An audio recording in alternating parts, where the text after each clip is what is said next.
Good morning and welcome to Behind the Screen. I am JM. This is a show here on the Iconic Production channel where we just chat for 15-20 minutes about the time it takes me to drink a cup of coffee.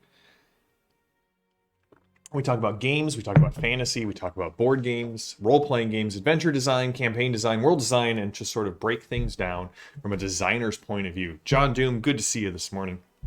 Hope you enjoyed the Savage World session last night. I've got to say, the prairie tick surprised me. I had told the group afterwards I had read Bogwater Bill. I really wanted to show off Bogwater Bill. And man, he had a prairie tick as a ally, and I forgot to look it up. So the horror I was inflicting on the posse was happening real time for me as I was reading through that stat block, which is good. Grom, good to see you. So we're continuing our series on Grimdark fantasy. If you go back and listen to or watch the previous episode, you'll be able to see kind of what we talked about, the genre tropes defining Grimdark. And today we're going to talk about mechanics, because here's the thing. I think Grimdark is a very hard setting to achieve at the table, and actually in fiction. It's one of the hardest lines to walk for an author because it's very easy to slip into absurdity or parody. It's very easy to slip into nihilism. It's very easy to slip into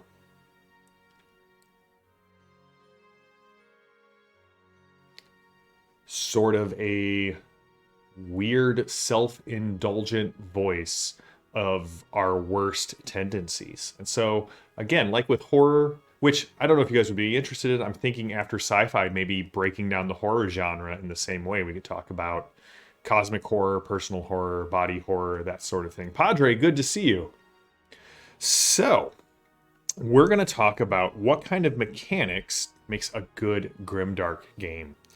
And it should come as no surprise to some of you who are here. I'm going to lean in heavily into Zweihander and Warhammer Fantasy. And I honestly think that Zweihander does a much better job than Warhammer Fantasy at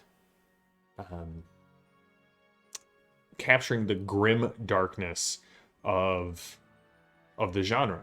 Grom, then do not watch last night's Savage Worlds because Prairie Tick was involved, singular, and there was a little bit of body horror that surprised everyone, myself included, at the end of last night's episode. So, what do we want to mechanically reinforce in our games if we're trying to run a Grimdark game?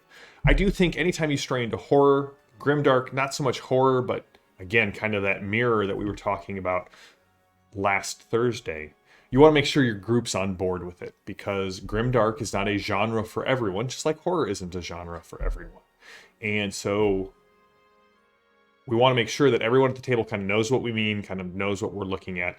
Sometimes picking a game system helps with that, right? If you're going to pick up Dungeons and Dragons, people think epic fantasy or high fantasy because it's kind of interlinked. If you pick up Ravenloft, people are readjusting their expectations just because of the setting that you're playing in. So we talked about how the stories that are told in Grimdark come from maybe an attempt to get a more realistic view of the world, something a little bit more gray as opposed to the stark blacks and whites of epic and high fantasy. So we want something that kind of reinforces this morally gray view of the world. And I think, again, I'm going to hold up the paragon of this in my mind is the Zweihander role-playing system, because you get an alignment just like you do in a Fantasy 20 game, but you're given a spectrum. Every alignment has two components to it. I'm going to pick, so there's an order component and a chaos component. I'm not sure this is actually one, but this is the one that I'm going to use as an example. So you could take altruism and martyrdom. All of their alignments are paired. And so when you do things that are altruistic, you get points towards the order side of things. When you do things that are selfish or evil or self-serving, you get chaos points of things. But they're two sides of the same coin. You can give of yourself for the benefit of others, or you can give of yourself out of this sacrificial or sort of self-harming kind of way. And those are a spectrum, right? We're not seeing alignments as points, we're seeing as alignments as spectrums. And yes, I would agree. If you're playing Warhammer Fantasy or Zweihander, you know what you're getting into. But again, the further we get away from center, the less familiar things are. And I would argue that those Zweihander and Warhammer Fantasy are staples of the D100 systems. They are not nearly as recognizable as Pathfinder, Call of Cthulhu, or, D&D. So the Zweihander starter kit that's coming out, they've really leaned into the horror aspect of it, and I think they give you some good advice in the players and in the GM's book in the starter kit on how to do that. So yeah, the other thing we need and Warhammer Fantasy doesn't really have anything that mechanically reinforces that aside from a corruption mechanic. And I think a corruption mechanic is something that we're going to want to see in Grimdark Fantasy, because the story of Grimdark Fantasy, as we said, is this mirror that we're looking into and reflecting, so we don't have to stare at the evil in our world, but we can kind of look at it. And this corruption mechanic of, especially in Warhammer Fantasy, of the more I fall in line with chaos, the more likely it is to cause physical or psychological changes to me. That's a good way of reinforcing your choices have consequences, right? None of these genres absolve you of the consequences of your choices or your actions. I think Grimdark Fantasy brings that to a point. It whets that idea to a razor's edge and says, are you willing to live with the consequences of your actions? Do the ends justify the means? So, Rook, last night I was not ready for that one either. Again, man, prairie ticks. I don't know who made those for Deadlands, but disgusting. Other things we're going to want to see is we want to see brutal fights, right? The consequences of actions, especially violent actions, are more than just, hey, I got knocked down a couple of hit points, but I'll be fine between now and my next long rest, now and my next healing spell. And I think Warhammer and Zweihander do a great job at this. When blades are drawn, people are going to die. Warhammer does this very well in the fact that the way the new 4th edition mechanics are is anytime blades are drawn and you swing at somebody, someone's getting hurt or the advantage. Even if both of you fail, someone's walking away from that round with an advantage for the next round. Critical wound tables reinforce that. Zweihander captures this with great critical wound tables, but also everyone's only 5 steps from death. You start at healthy, you've got 5 drops till you hit dead. And while the starting weapons you get may have what are called the weak characteristic, which says you can't cause somebody to drop more than X number of steps down the track, so you really have to beat someone or stab someone to death. The not starting weapons, the weapons that are castle forged or actual weapons of war, don't have that. So in theory, you could always be one bad roll away from going from healthy to dead. And you have ways to mitigate that. We're not going to get into the mechanics of mitigation. We're here to talk about the brutal consequences of this. That's true, Padre. I agree with that. Warhammer Fantasy roleplay is sort of the original Grimdark, and I'll tell you what the difference is for me between Warhammer Fantasy and Zweihander, where I feel like Warhammer Fantasy, especially 4th edition, kind of comes in and out of the Grimdark setting, and Zweihander, was kind of born in it, to misquote Vane. Warhammer retains this almost Pratchettian level of grimsical whimsy, or as my friend Ben calls it, grimsy, right? This grim, whimsical view. There is enough jokes that kind of run through the whole thing, puns, little wink, wink, nudge, nudge, and it's wonderful. It does a great job of never letting the grim darkness get so far that you don't get a laugh somewhere. But yes, it does. It is brutal. And actually, I think 4th edition, this could be heresy among some Warhammer Fantasy fans. I think 4th edition is the best edition of Warhammer that we've received. Not just mechanically. It solves a couple of the swingy things that I was not a huge fan of in Warhammer 2. But also, man, Cubicle 7, these books are the most beautiful books for Warhammer. We are living in kind of a golden age of the D100 settings. Between RuneQuest, Call of Cthulhu, and Warhammer, we are getting the most beautiful books for these lines that we've ever had. And most of the people who are holding, if not all of them, who are holding these licenses or properties are people that grew up loving them and are doing everything in their power to make them as beautiful for new people as it is kind of idealized in their heads. Yeah, John, we are definitely living in a golden age of TTRPGs. It will be... Now, I'm not going to get morose, even though we're talking about Grimdark. We'll do a discussion of how much longer can this go on. Are we cresting the wave, or is the wave still rising? Another thing that I think kind of ties into this view of a very realistic and grim, dark world where, right, in grimdark fantasy, you are not guaranteed that anyone is going to get to the end. In fact, most of the people are not going to. And they get taken out by magic and blades and treachery, but also by the commonality of a disease, right? There's this human aspect of, no, you may just get sick and die. And Zweihander and Warhammer Fantasy have Zweihander was built off of Warhammer, so there's a good through line there. The fact is that diseases can kill you. Heck, medicine can kill you if it isn't performed right. Your wounds can get infected and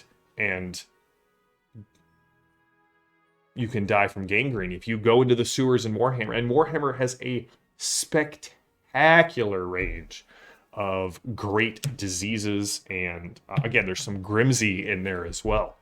So I think that helps reinforce the mechanical nature of, hey, you're not special, you're not the chosen one, you're just some guy who stood up to do a job, and everything else in the world can kill you, and possibly will. We don't expect Aragorn to get sick and die on the road. But in grimdark fantasy, beloved characters go out because of diseases. So having a good, robust disease mechanic, but also I think reinforcing this thing of to your players mechanically of you're not the hero. You are not the chosen one. You are a person in this world is best mechanically represented by the removal of classes from most good grimdark fantasy role-playing games. And here's why. When you pick a class in like a D&D game, you're picking a archetype, something larger than life that you are embodying. You're not a soldier, you're a fighter. You're not a scout, you're a ranger. You're not a magic user, you're a wizard. And there's some certain core assumptions that go on with that. Oh man, I will end this story with the time that I got to play in a Warhammer campaign. I'm gonna add that to my notes right here. Warhammer story time. I think I might need a jingle to play when we go into story time that I can just hit a button and it will play like Jam's Story Hour, I think, or Story Minute, I guess, because none of these last an hour. So, yes, Grandfather Nurgle does love you and wants to share his gifts with you. So, most good, again, we're talking about the two exemplars for me, Zweihander and Warhammer Fantasy. You get a career. It's not who you are, it's what you do.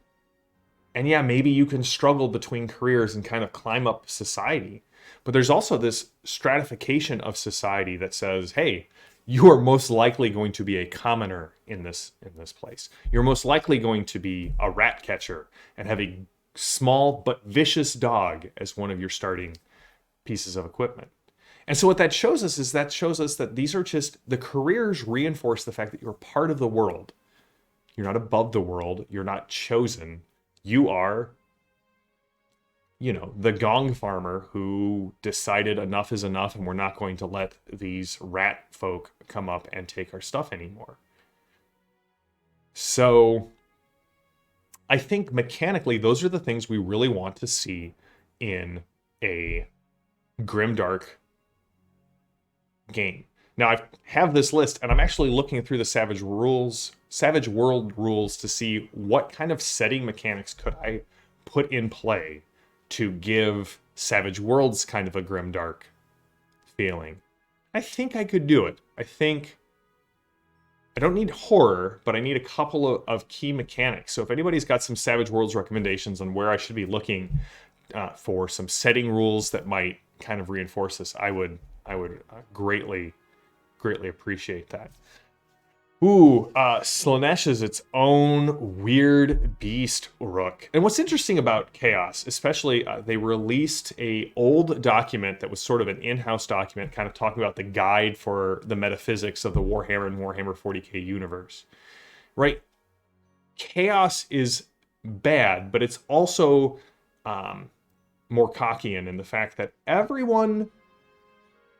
Right, law leads to stagnation. Is it preferable to chaos? For most people, yes. But chaos is also the source of change and beauty. So when you look at the chaos gods, yeah, we see the horror of them. But Khorne also represents, the honor in melee combat. And Tzeentch represents the change. Slaanesh inspires artists. It's almost Haster-like in this, and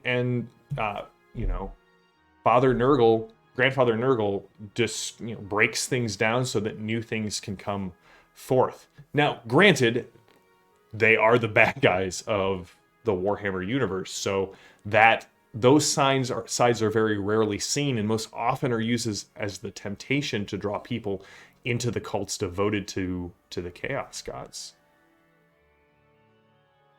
Gritty Wounds, okay. John, I will take a look at that. Dynamic Backlash. Rippers, okay. Those are all... Ooh. What is Hard Choices? You'll have to toss it in our Deadlands chat on the Iconic Patreon, because I think that would... I would love to hear the Hard Choices setting rule. So, that is our look at the mechanics of Grimdark fantasy. We'll end with a little story, and then we'll kind of talk let's talk a little bit about Iconic. So we've got our FET 5 game tonight. We're going to finish up Grimdark on Thursday. If you haven't subscribed on the YouTube channel, please do. We're going to give away a Kickstarter set of Fading Suns books to one of our followers on the channel at random when we reach 1,000 subscribers. So you have a 1 in 1,000 chance, but still... You're saying there's a chance.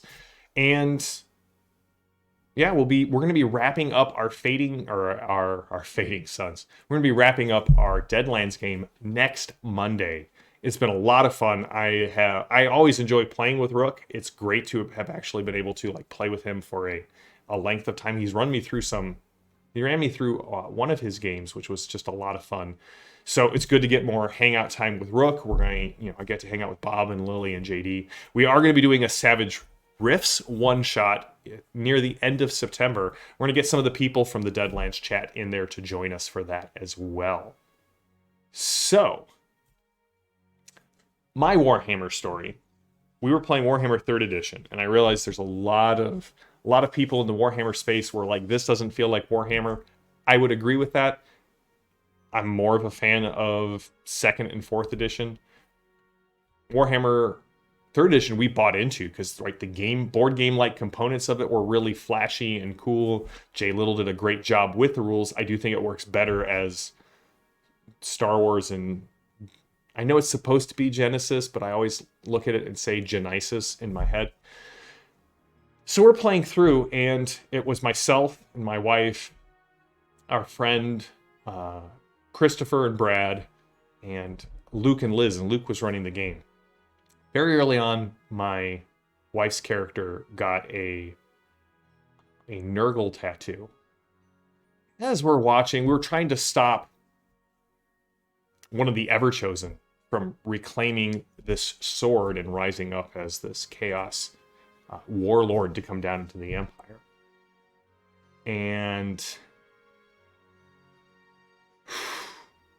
going into the last battle, we know this guy's down there. Brad and I are like, man, I gotta tell you. So Brad was a rat catcher. I was a priest of Sigmar. And we were really looking at the other three players. My wife Christopher and Liz and going, man, I think they've all been tainted by chaos. Like, we knew about Trisha's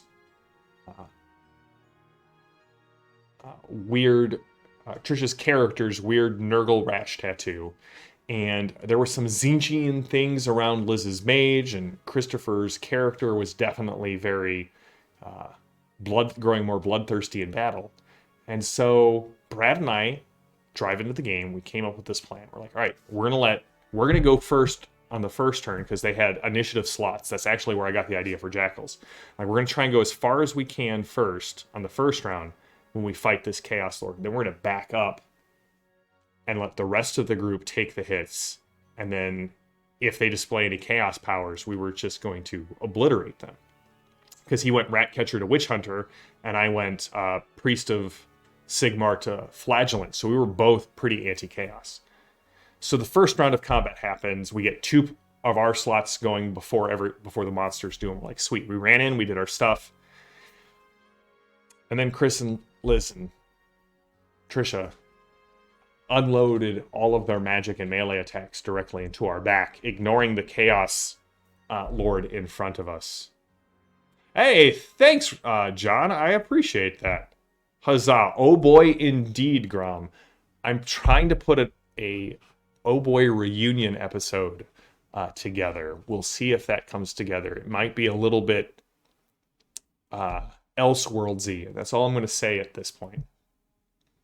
So then they killed us. And hey, Rook, thank you as always, my friend. That is amazing. Thank you for your generosity. Welcome to our new subscribers. Huzzah. Names will be flashing under my head if they have not already done so. So they killed us. They knew we were the only people standing between them and ultimate power.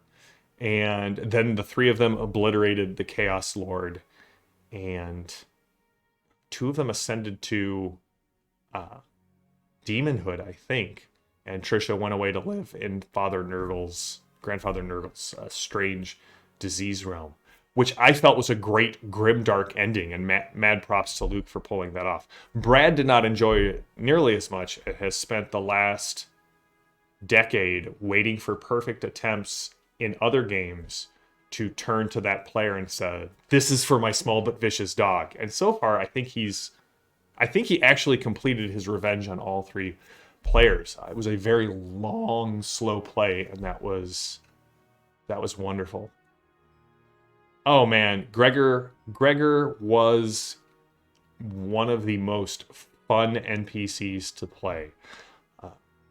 So there's this anecdote from Babylon 5 that Peter could always get into the character of Londo by only saying Mr. Garibaldi, and then he was like Londo for the rest of the scene. So even if he wasn't feeling it, if he was, out of sorts that day, Mr. Garibaldi just kind of dropped him into that character. Captain is mine. Like, I found Gregor's voice, and all I have to say is, Captain, and Gregor comes back to life. And that was possibly one of the best games I have run in the last decade, and it was a ton of fun. It's on YouTube if you haven't checked it out. Fading Suns is a great science fantasy, Dune adjacent, a lot of same sources for Fading Suns as for Dune. Well, that brings us to the end of this episode of Behind the Screen. We're going to talk about how do we reinforce this at the table on Thursday.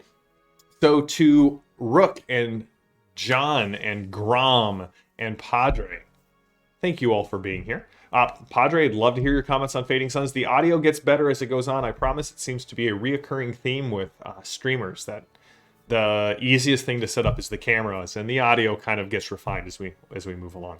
I will see some of you tonight for Torg Eternity for the FET 5 game, and then on Thursday we'll be back to wrap up the Grimdark discussion. And then all we have left is Crossworlds Fantasy, and then we're going to be jumping into science fiction after that. So until next time, stay safe, stay healthy, stay gaming. I will see all of you on Thursday. If I don't see you sooner, in the Patreon Discord. If you're not a member of the Patreon and would like to continue this discussion, jump over there and get access to the Discord, chat with a ton of fun people. And we will see you all on Thursday. Have a good one.